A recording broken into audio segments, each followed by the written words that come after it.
Hello and welcome back to the International Trade Forum.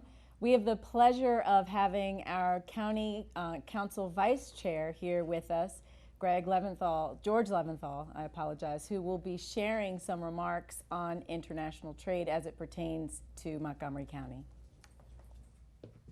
Thank you, Kelly. I want to congratulate Montgomery Community Media for putting this together, and I want to congratulate all of the distinguished participants. This is really the issue of our time, and the issue of the future is how do we position our dynamic community to be a participant in the global marketplace. On behalf of the Montgomery County Council, I just appreciate being invited to give brief greetings, because our goal in Montgomery County government is to communicate far and wide the extraordinary resources that our county offers. We are the international gateway to the nation's capital. Now, as a county, how would you think that we would participate in the global marketplace? First of all, we have 1 million people. We have a budget of $5 billion. So both in terms of population and in terms of the size of county government, we are larger than 5 or 6 states, depending on whether you measure by population or by budget. In addition, we have the highest per capita rate of graduate degrees of any community in the United States, and we have the largest percentage of foreign-born residents in Maryland, and among the highest of jurisdictions of our size in the United States. So some communities are wary of immigration, not so here in Montgomery County. We are proud to be a magnet for talented, capable, ambitious people from everywhere who choose this place to be their home. Every one of us here in this room had options. Most of us have been educated elsewhere. Many of us were born outside the United States. But no matter where we were born, no matter what language we speak at home, no matter where we worship, we have this in common. We chose this place to be our home because it offers such an extraordinarily high quality of life, such a sophisticated, cosmopolitan environment. And for global business, it is a tremendous place to find a workforce that speaks your language, a highly trained, highly educated workforce that understands your business, that has the contacts, has the connections to make your efforts to sell and to purchase from here and to here successful. So I'm very enthusiastic about this conversation. I'm proud of the resources that we have. And as we move into the future, how do we continue to position ourselves as this international gateway? First of all, we have to improve foreign language education in our public school system, and we have to start at the earliest ages. We have excellent immersion and magnet programs. We need to expand those. We need to make sure that we're especially strong in the business languages of the emerging economies. Chinese, most important, but also the language of other emerging nations. We need to be teaching Arabic. We need to be teaching Portuguese. We need to be teaching Hindi and Urdu. We have tremendous resources in our federal agencies. We're so proud to be the home of the National Institutes of Health, the Food and Drug Administration, NIST, the Department of Energy, Walter Reed Navy Hospital. But what we need to do a better job is making sure that we're taking advantage of the basic research that is either being conducted intramurally or supported extramurally, and work on commercializing it and making sure that we have the best access to information and that we're sharing that information with the entrepreneurial sector and identifying venture capital. That's what our biohealth innovation initiative, which we're doing in the county in collaboration with the state of Maryland, the University of Maryland, and Johns Hopkins University, is dedicated to. We are confident that in the decades to come, Montgomery County will be extraordinarily well positioned to be out in front of the growing global marketplace in knowledge-based industries, high technology. We want the high-wage, high-tech, science-based, knowledge-grounded jobs of the future. And I just thank you very much for conducting this extraordinary discussion today, and I thank you for letting me present.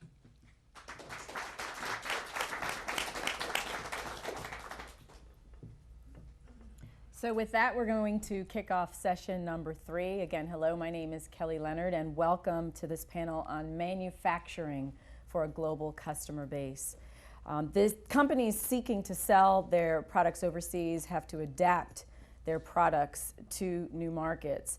And so they may also have to go through product certifications and meet standards not commonly used here in the United States.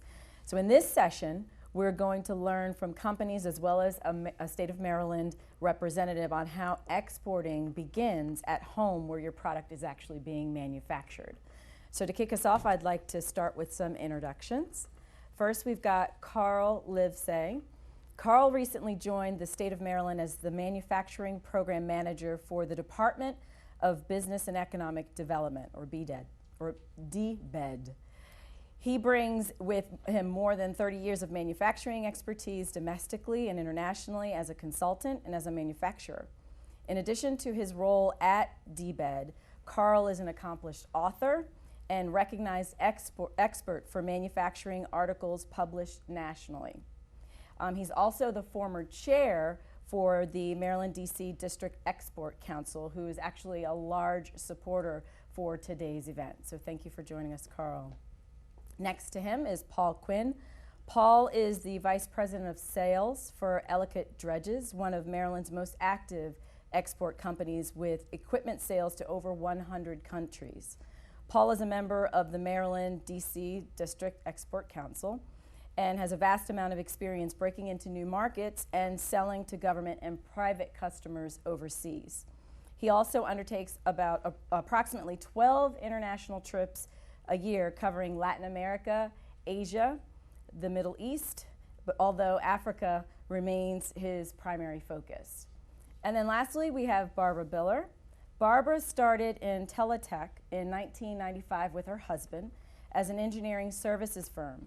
The company has grown to design and manufacture iFill, the iFill family of precision liquid dispensing pumps, closure systems, and conveying systems for the biotech, pharma, and specialty chemical industries. The company supports customers in 24 countries, or 24 states and 5 countries. Barbara currently serves as past chair of the Carroll County Department of Economic Development Commission and the chair for Workforce Development Subcommittee. She's also a governor-appointed member of the Board of Trustees for the Carroll Community College. So welcome. I'm going to kick off the panel discussion with a question that I will pose to both Paul and Barbara. And it is,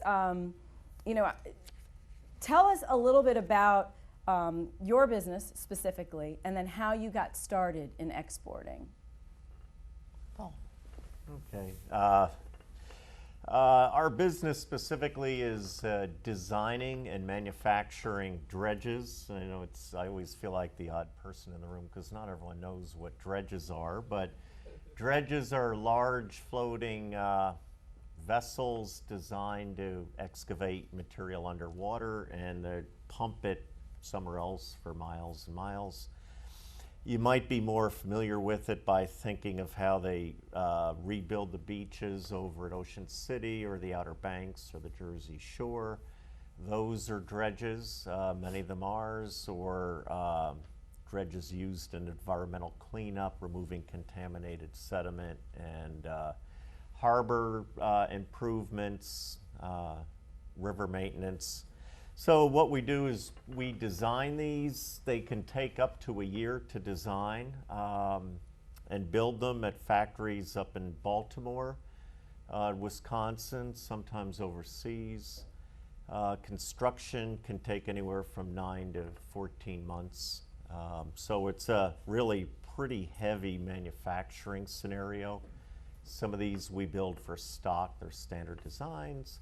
Some of them are custom designs for foreign governments, foreign entities, and those are the ones that we have very long cycles and prolonged negotiations, quite a bit of an effort. So this is something that we've been doing for quite a while. We're really not sure when our first export was, because the company was founded in 1885, and we've actually been doing the same thing since then.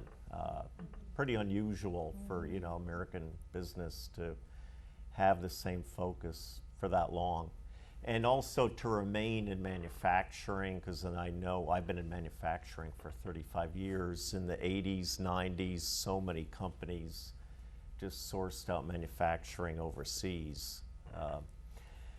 But it's pretty unique. We've been doing it for so long. Probably our first export, we sort of collectively think, was for the Panama Canal construction about 100 years ago. Wow. We've been doing it ever since. Awesome. How about you, Barbara? Well, good afternoon. Thank you very much for having me.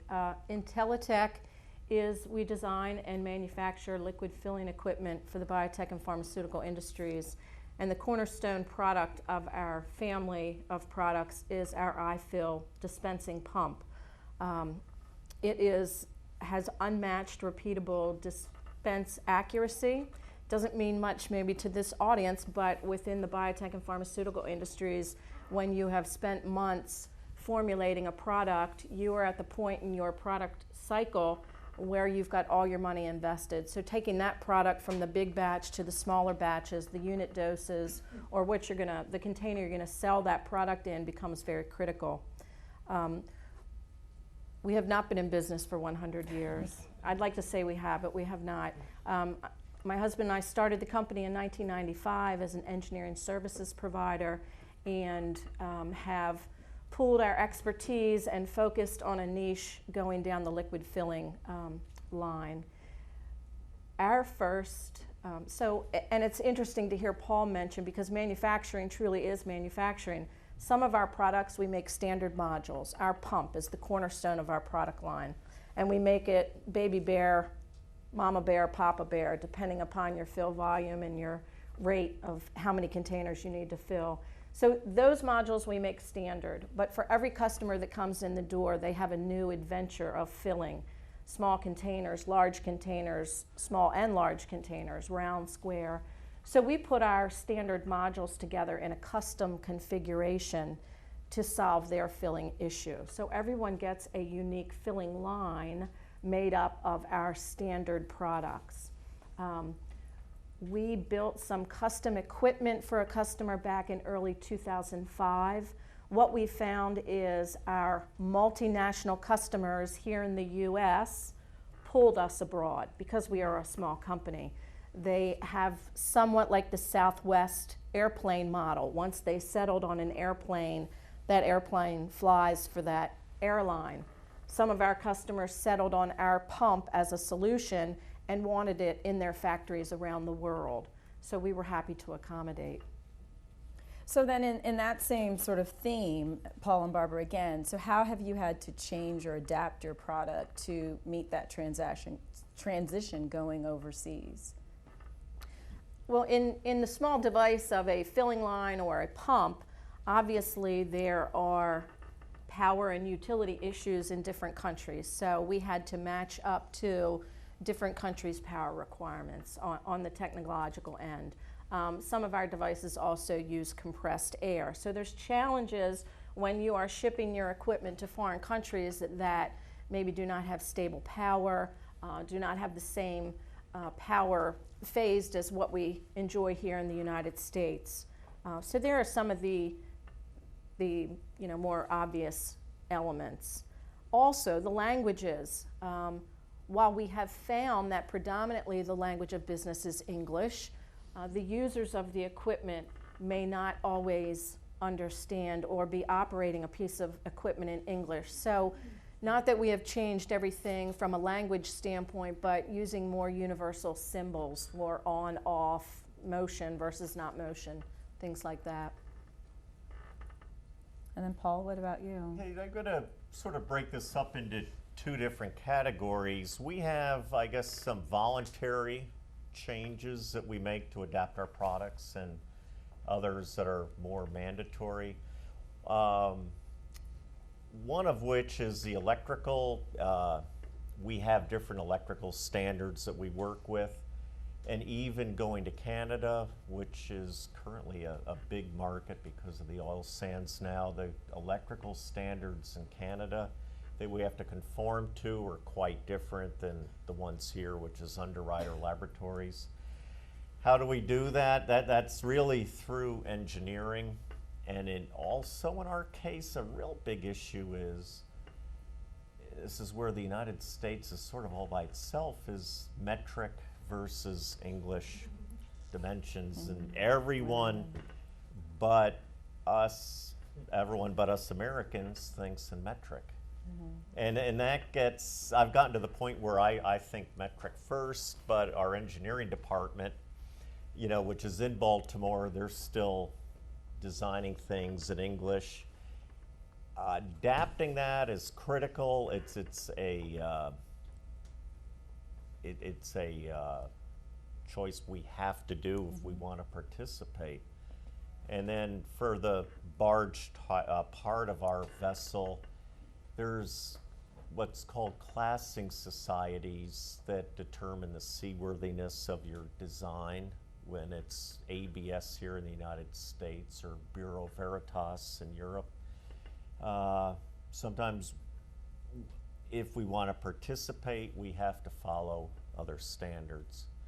But we do that's voluntary, and this is actually what's made us really successful in a lot of markets.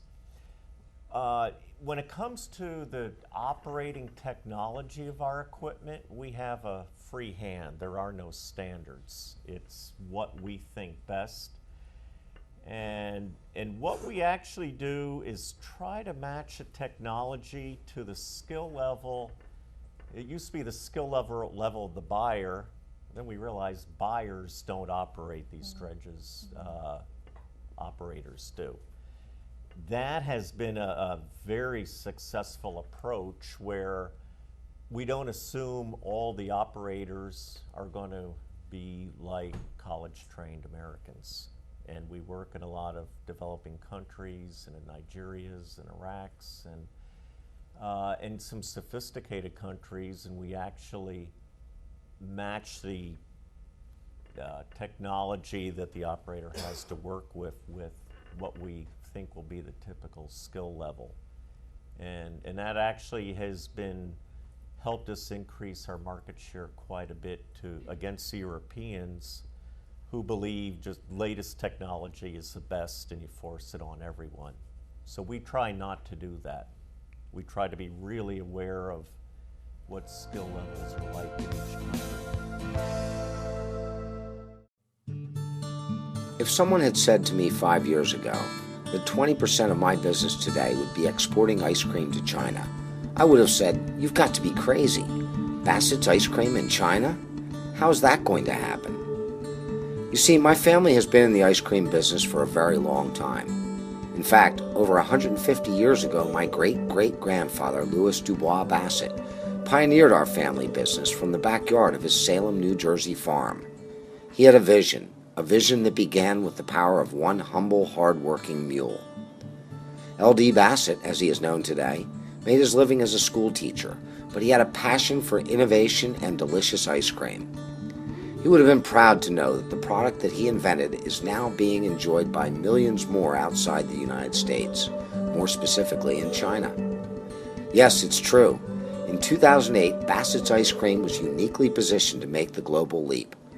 My family's great American ice cream would soon be enjoyed by people on the distant shores of China.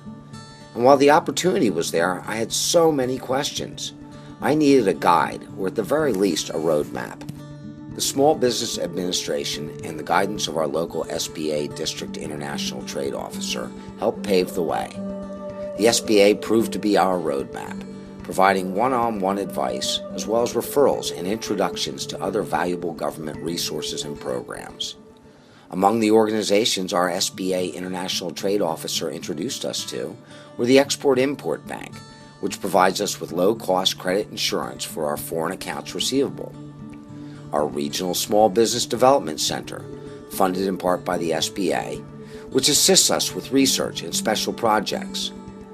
The U.S. Commercial Services Export Assistance Center, which has provided advice and introductions to U.S. government representatives in China.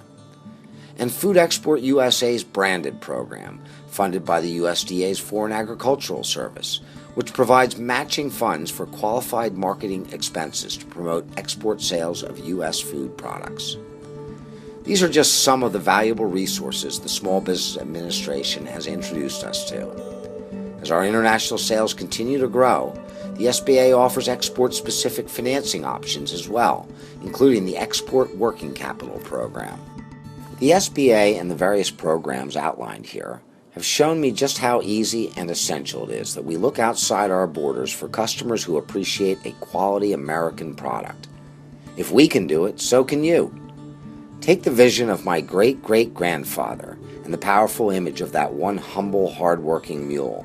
Use the SBA as your roadmap and increase your market on a global scale. That's my exporting story. Where will your next customer come from?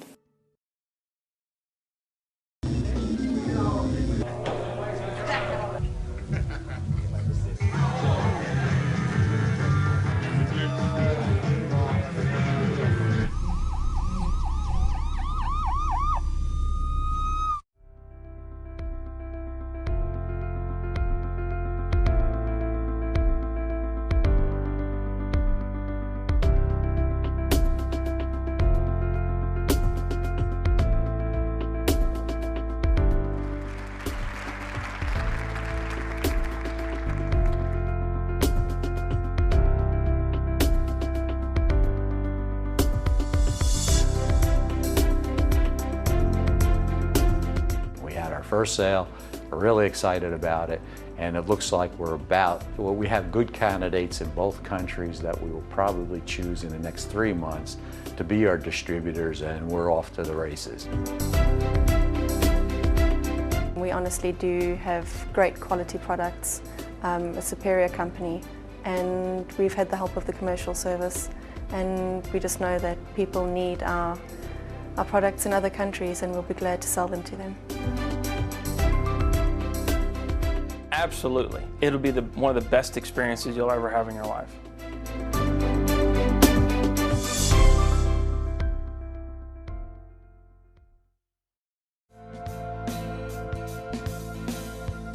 Along those lines, in your personal experience, and again, Barbara and Paul, what has been the recognition or the response to the notion of made in America or made in the USA when it comes to delivering your products overseas? Well, it's very interesting. In the packaging machinery industry, there's very stiff international competition from both the Germans and the Italians, and the U.S. definitely holds their own. I think the difference being is the European countries will dig a deep niche in precision engineering and not a lot of change in their equipment. So our industry is highly characterized by technologies from the 70s and 80s because they're tried and true, they work. But the difference with the equipment in the US, and certainly the thing that divides my company apart from our competition, is the use of, and it's not even cutting edge technology, it's technology that has been available and is now becoming more industry reliable. Things like robotics. Well, we've heard about robotics for a long time, but in the packaging machinery industry, there's limited use of robotics. For moving large pallets, well, we actually use a robotic arm to tighten the cap on a bottle. And we are one of the few, have been one of the few for the last 3 years, that have integrated robotics into our filling equipment. And we've been able to do that largely through the benefit of the automotive industry, because their use of robotics in the factory floor has now increased their affordability and their use. So we're not using the big robots like you see in the automotive factories that you might see on TV, or if you have the opportunity to visit. We're using a very small, light load robotic arm that will pick up a cap, put it over on the bottle, and actually get it started. So that made in the USA, I think we have the edge on innovation, ingenuity, good old Yankee ingenuity. So we are perceived as doing things very creatively. Okay, in our case, it's a huge benefit to have the Made in America label, and so much so that for some countries we have to put that in bold letters on the proposal to make sure they see it, that this will be made entirely in the United States of America, because we've had customers who weren't sure if it would just be partially made there or fully, and they, in our case, and our equipment is sometimes associated with heavy machinery or like Caterpillar type products, even though it's floating. American equipment is usually thought of as being more robust, more sturdy, more reliable than even our competition in Western Europe. So there's actually, it's beneficial for us, but you know, the made in America, and it is true for equipment in our class. Usually American products generally have the longest life, the best reliability. But besides the manufacturing part, it's also, we found that it is a really big deal for the buyers to come to the factory in America and see it. That is really important to them. I think they'd rather come to Baltimore than to go to Hamburg or Amsterdam. It's not that bad up there, even though we're in Montgomery County. But no, it's really important that they come, and a lot of them won't finalize the sale because they, you know, buying something from America means a lot for a lot of the parts of the world we work in. And then it's also with the American, and this applies to a lot of businesses, not just manufacturing, but in a lot of cultures they prefer doing business with Americans because we're more honest in our dealings. And they have a lot of respect for that, and a better feeling about dealing with an American company than some others. Are there specific cultures or that you found that are most responsive? Yeah, actually in Latin America, we actually had a case very recently where we were asked by the Brazilian government to quote to submit some offers for equipment. One of the reasons was they specifically said this, and this is only about 10 days old, and it came through the Commerce Department down there. They prefer doing business with Americans because they know we're more honest in our dealings than some of our competitors. Well, that's refreshing to hear that, so thank you for sharing that. So Carl, what about you? In terms of government and resources that are available to help companies export, please share with us your thoughts on that topic. Great question, Kelly. There's actually several state and federal resources and some volunteer services. I'll talk first a little bit about DBED. We've got, of course, our international team. We, right in the Baltimore office, have a dedicated team of professionals, one of which was on an earlier panel, Jessica Reynolds, who are focused geographically on particular regions of the world, and they do an absolute fantastic job. Their job is to advocate for Maryland-based businesses in the exporting of goods and services. We also have a business development team that does a terrific job connecting with the companies here in Maryland regionally. So they have territories, they're territory based. And then those folks work closely with groups like mine, which is a manufacturing focus. We focus exclusively, I focus exclusively on the manufacturing industry. But we also have a group of people that focus exclusively on the bio community, another group that focuses exclusively on energy and alternative energies, and also a group that focuses exclusively on cyber. So we have the geographic coverage and therefore the cultural coverage and the focus from a business development perspective, but we also have depth within the organization by individual industry. And I would encourage you to contact, I would encourage the people to contact their local regional rep or call me, and I'll be glad to put them in touch with them. The USEAC, U.S. Export Assistance Center, one of our partners we work very closely with, has a lot of resources. They also have some industry-focused teams that are just superior. And they work closely with the DBED team, the international team, as well as the industry teams. We really, and this is, I don't think it's unique to Maryland, but it is certainly very pronounced in Maryland. We work very seamlessly between the state and federal government. on programs like Export Tech, which just recently completed a class, and we can talk about that later if you have interest. The USIAC team offers business consulting and mentoring.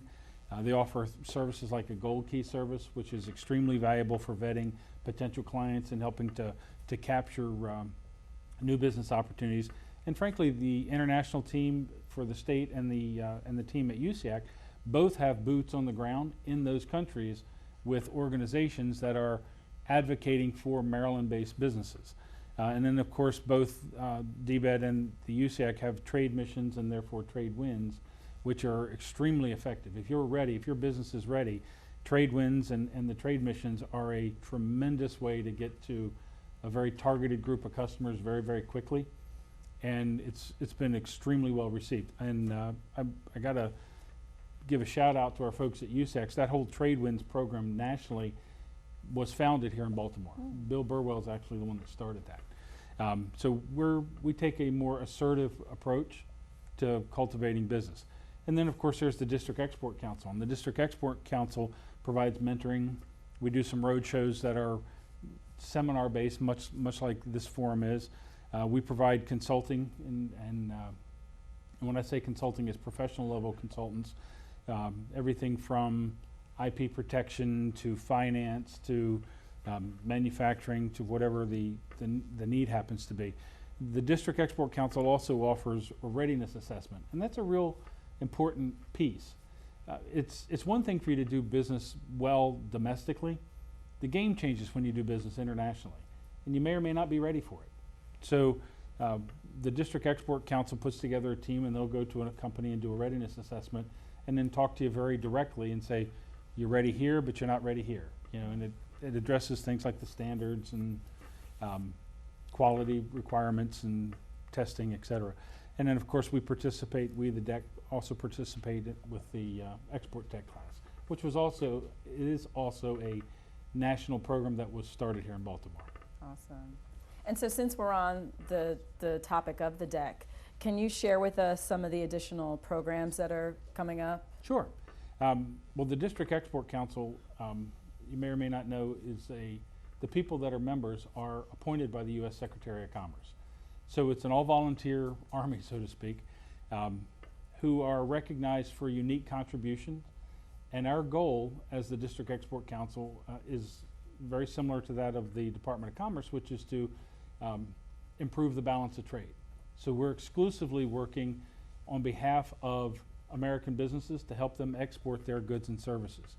The District Export Council is focused on small and medium-sized companies interested in international trade or that are potentially new to exporting and just need some help. And then to your specific question, events that are coming up, we have a celebration of international trade coming up May 22nd, which will be at the Maritime Institute up here in Baltimore. I encourage you, if you're interested in exporting or if you're currently engaged in exporting, to participate in that. It's very reasonably priced. I think the attendance is $99 a person, and you'll be afforded an opportunity to rub elbows with between 350 and 450 other exporters and professionals in that community. We also are the ones that host, if you will, the Export Tech class, which has been extremely successful. And we just finished the most recent one. They'll be starting another round relatively soon. And then, of course, we do road shows. So if there was an event here in Montgomery County, we'd be glad to provide some experts to come down and talk to people about exporting and removing the barriers to international trade. Awesome. Thank you. And so, Barbara and Paul, Carl just laid out a number of different resources, government resources and agencies that are available to help exporters to thrive. Can you describe for us, of those agencies that he listed or resources that he listed, how have your respective companies been able to tap into those resources to sort of take your organizations to a new level or the next level, or just to transform the work that you do? Well, I might segue off of Carl and I were in probably the very first Export Tech seminar that was run through the USIAC, Bill Burwell's group. And what a fantastic, it went for months because we'd meet half a day over months. And I always kid Carl, he was top of the class, not that I'm competitive, but at the end of the class you were to have done your homework and put together an international business plan, and it was specifically tailored toward executives who were looking to export their products, which obviously we were, and I think we passed. That class was instrumental for me in starting to build the network of people that I needed to do business internationally. It's one thing to do business within your county, within your state, within your country, but the level of the business transaction becomes so far more complex when you're dealing across the ocean or wherever your new customer is. So that Export Tech seminar put me in touch with freight forwarders, attorneys, intellectual property attorneys that we now have our trademarks protected in India, people that I met and took the benefit of meeting to reach out to them. As a small company, you're limited by resources. Well, I now had access to so many more resources that I could find my way through this international business transaction. I was using a small local bank, which was fine for doing business within the U.S., but I made the step to working with a bank who was international that could help me in getting a letter of credit, that could help that collaboration between my company and a foreign bank to make that happen. And there's a lot of I's that need to be dotted and T's that need to be crossed with a letter of credit that I was not familiar with. So met a bank that I could work with, an international bank. So I've been the benefit of Export Tech. Exim Bank was able to get receivables insurance. I think the biggest fear is, oh my goodness, what if my customer doesn't pay me? So finding a agent who could accommodate me and work with me so that I now had receivables insurance, and I could sleep at night knowing that no matter what, I was going to get paid, and it was not going to be the worst thing that would happen in the world.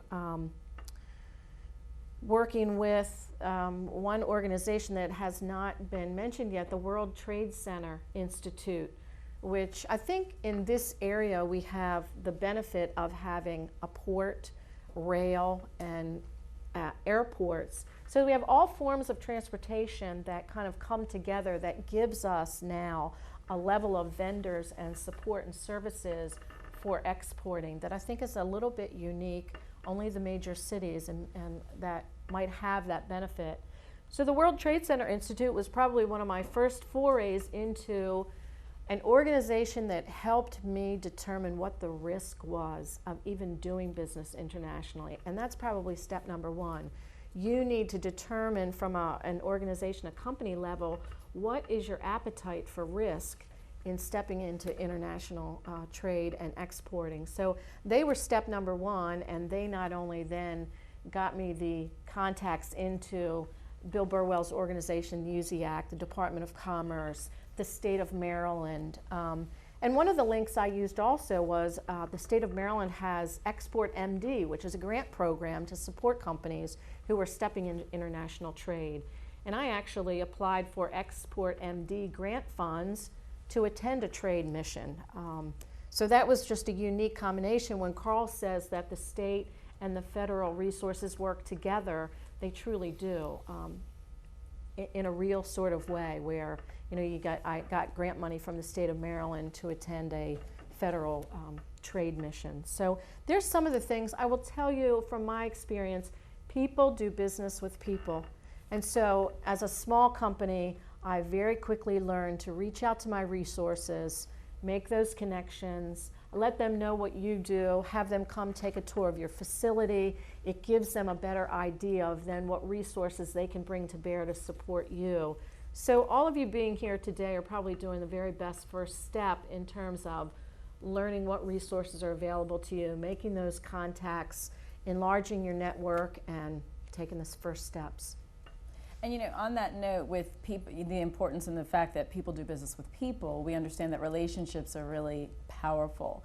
And so, Paul, I was wondering, can you touch on, has there ever been an instance where it became more palatable, or you would have greater success if you formed somewhat of a joint venture or a partnership with someone in order to compete overseas? Yeah, that's common in our business because it's the nature of what we build is so big. You know, the shipping costs can run close to $1 million on some of these larger vessels. And it's really impractical to compete halfway around the world if they can build it. And sometimes there's also local content issues. When we're selling to governments, where 10-20% of what we're offering they prefer to have built locally. So in our case, a typical solution would be to have a joint venture with a shipyard where the higher tech equipment and the more all the equipment with our intellectual property and the equipment that isn't that big can still fit in containers. That's produced at the factory in Baltimore and sent over. We currently have one of these in Bangladesh. I'm going over there on Friday to look into it, where they're assembling 4 very large dredges that we just would not have been able to compete if we had to build them in the U.S. But probably 70% of the dollar content comes out of the U.S. So it works out very well. When you do this, you have to protect your intellectual property. You have to be careful of selecting your partner and also selecting countries that would be respectful of your intellectual properties. There's some countries we probably just would not do this out of fear for losing that. But it's actually a pretty good approach, and besides helping with local content, helping eliminate huge transportation costs, ideally your joint venture partner can also be your marketing partner. And in a way it kills 2 birds with 1 stone, in that not only do you have someone that's going to build your equipment, they'll help you go out and find business for you. And when it works very well, it's great. It doesn't always work well, but usually it does.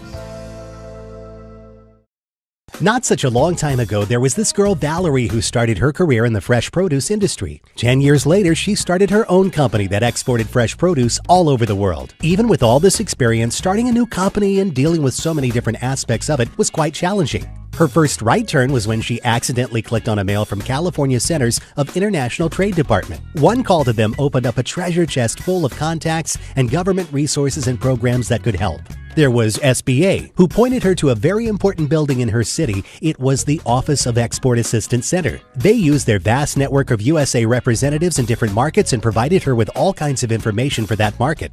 With all these connections, her exports took off. She worked wisely on advance payments and letters of credit, but eventually the buyers started pressing her for credit. Either there were some very key buyers she could not refuse credit to, or the buyers were becoming regular and wanted credit. In such a competitive market, she had to succumb to survive. That gave her sleepless nights and stress. Once again to the rescue, SBA suggested Exim Bank's credit insurance policy with great easy pay options and rates that gave her some rest. Despite covering all her risks as much as possible, there was a buyer who tried to cheat her, saying the quality of fruits was bad and refused to pay her a huge sum of money. A timely telemarketing call from a debt collection agency gave her another brilliant idea on how to get them to recover her money. She learned an important lesson that day. If you're going to have an open account, you need to have as many backup plans as possible.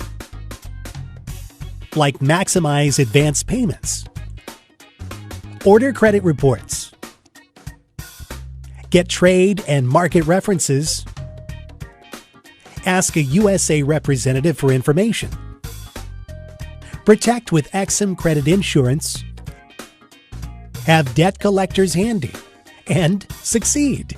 If anyone asked her, she would say there are only 2 things you need for export once you have a brilliant idea or product: a helping hand and excellent judgment. And without the help of SBA and other government agencies, she couldn't have been this successful this fast. Now she runs a sizable business and she has time for her kids and family. She goes visiting her buyers all around the globe and sometimes works from the beaches of Sicily. She loves being her own boss and is enjoying the fruits of her labor, which is literally, in her case. Hey, that's my exporting story. Where is your next customer from?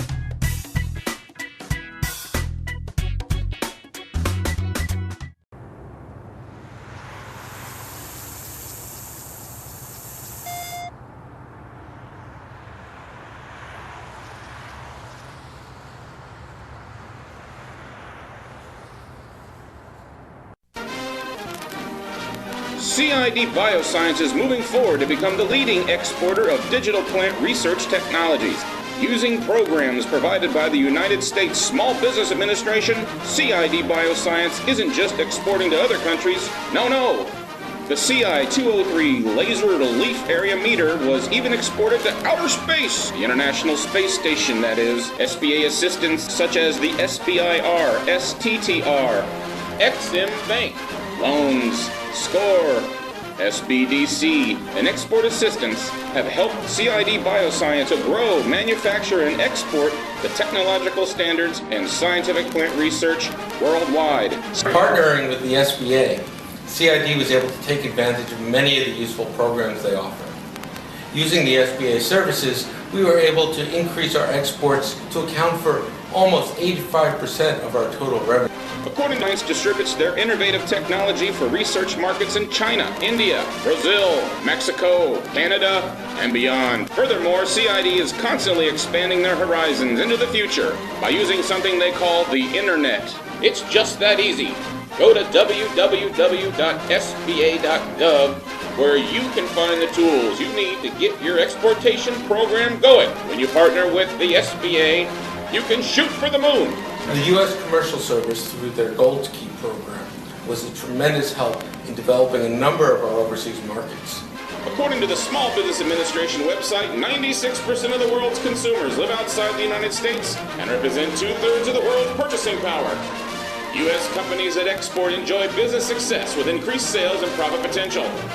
Exporting also helps businesses weather downturns in a domestic economy by being prepared to respond to foreign competition and global market trends. The SBTC, the Small Business Development Center, helped us initially identifying a business that would be appropriate for us, and then developing a business plan so that we can grow that business and obtain the appropriate financing to acquire the business initially. It was a tremendous benefit, and we still go back to SBDC whenever we need advice on anything strategic relative to the business. Ingenuity and innovation have distinguished CID as a worldwide leader in plant analysis for over 25 years. For their exporting efforts, CID has been recognized with awards from the Small Business Administration for Exporter of the Year, Region 10, World Trade Center Association Globe Award for Exporter of the Year 2011. And as such, they've been requested to speak at multiple Department of Commerce meetings, giving advice on exporting worldwide. You too can enlist a powerful partner by visiting www.sba.gov. That's my exporting story. Where will your next customer come from? We're going to open up the floor for questions. If you have a question, you can just come forth for the panel. Hi, Paul. My name is Marta Chacon. I represent an International Credit Management Association, and we have a partnership with Commerce, and we've just recently entered into a partnership with Ex-Im. And what I have found is that traditionally we represented large to multinational firms. And what I found was that even though they were well entrenched into the international market, that many of them come back to use the resources that you're speaking about. And what I would like to ask you is, do you still find that even though you have entrenched yourself internationally, that you do come back for the resources from the state of Maryland, from Ex-Im, from the Commerce Department? We do, because the largest obstacle for us to increasing our sales is the ability of our customers to obtain financing. And really, one of the keys to our success is just trying to be innovative on helping customers get financing. And we have one person just dedicated to that, who has relationship with banks. For the government, I'll give you some examples. Maybe about 10 years ago, we undertook some very large contracts with Iraq. And the payment terms were not very good. It required a huge amount of working capital to do this. At the time, we got loans from SBA. Without those loans from SBA, we would not have been able to undertake those contracts. That was really, at the time, the sole resource we had. And it worked out very well. And also, it branches a little bit from the credit, but for financial security, with those same projects in Iraq, because these were government sales, we had to issue some very large performance bonds.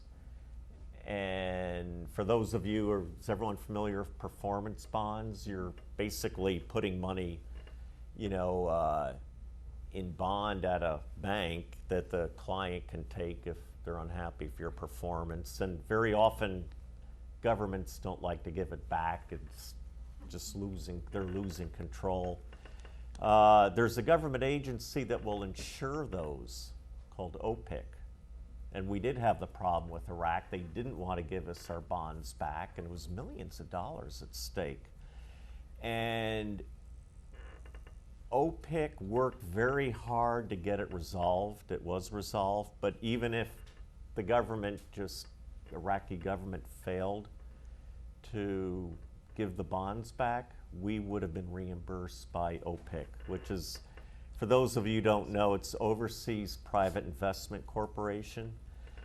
The real credit issues are really currently with our customers, because we sell to a lot of developing countries where the financial markets and the lending practices just aren't as developed. It's very hard for our clients to get loans, and they're very high interest. When they do get them, 25% interest isn't uncommon. One obvious, because our equipment has a long life, medium-term financing is something that'd be very desirable from XM. We haven't had that much luck in getting those deals through.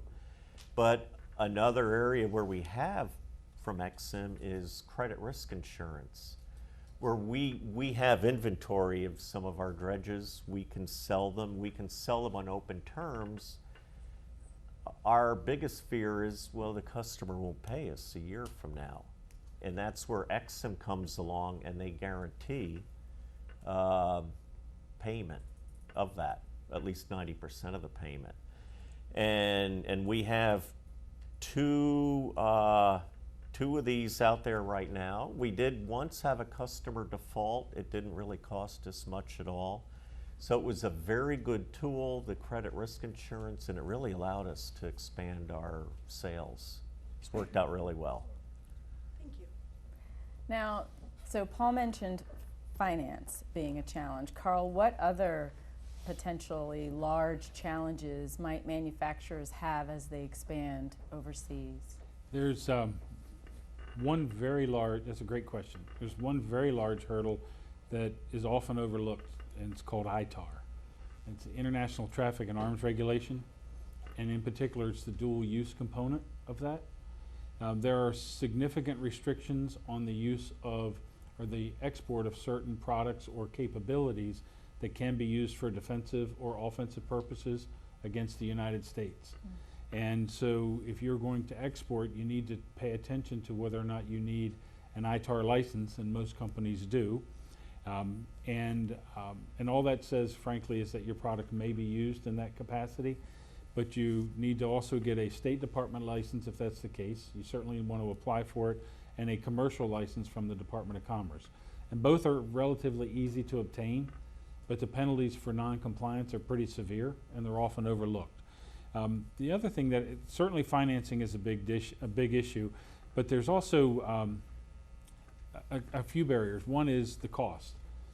It's expensive to pursue international trade the first time, especially if you go it alone. Whereas if you engage the District Export Council, the USIAC, DBED, those folks, we can help mitigate a lot of those costs. And you have to look at in my opinion, you have to look at your first venture with international trade as a marathon and not a sprint. Don't expect a sale in the first 3 months. It's not going to happen. You need to decide that you're in it for the long haul and take whatever steps are necessary. And I will say that although it sounds like there's a lot of negatives to do with global business, there's also a lot of positives. And I think it's important that we pay attention to that. Number one, the margins are typically substantially better than domestic sales. Customers are very loyal to American-made product, and they give preferential treatment. And the market is huge.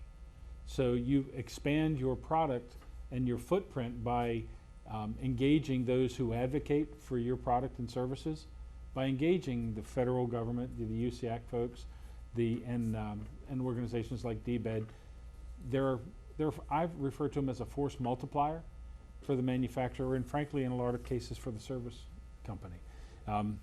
The only other thing I would say is, to Barbara's point, you have to be aware of your tolerance for risk, because there is risk, but there's risk with any market. IP is an issue. Assume it's going to be taken. So be very careful. And then standards compliance. And then, I would engage companies like Washington Laboratories.